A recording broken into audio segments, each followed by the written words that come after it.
बिस्मिल्लाहिर्रहमानिर्रहीम। अस्सलाम वालेकुम, मैं हूं सफिया खान। शामिल करते हैं हेडलाइंस। वफाकी वज़ीर इत्तेहाद फवाद चौधरी का हंगामा आराई, तोड़ फोड़ और अमलाक को नुकसान पहुंचाने वालों की फहरिस्तें देने के लिए सूबों को आज रात तक की डेडलाइन।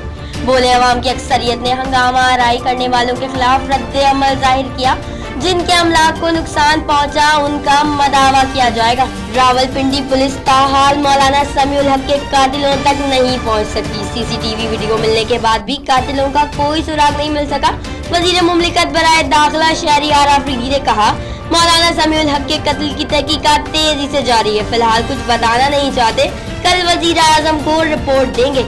ऑनलाइन बैंकिंग फ्रॉड का जिन मुल्क भर में बेकाबू हो गया, एक नहीं दो नहीं मुतादिद केसेस सामने आ गए। नामालूम फराडियों ने खोटा रिसर्च के रिटायर्ड चीफ साइंटिस्ट को भी न बख्शा।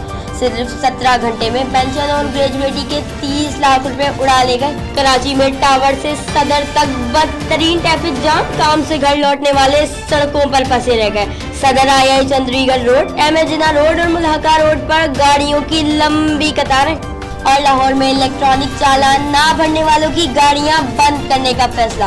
पंजाब सेफ सिटीज अथॉरिटी ने नाहिंदगान का डेटा तैयार कर लिया। सेफ सिटी कैमरों से नाहिंदा गाड़ियों और मोटर बाइक्स की निशानदेही की जाएगी। फिल वक्त इतना ही। मजीद खबरों और अपडेट्स के लिए विजिट कीजिए हमारी वेबसाइट csnlive.tv। इसके अलावा आप हमें ट्विटर और फेसबुक पर भी ज्वाइन कर सकते हैं। देखते रहिए CSN।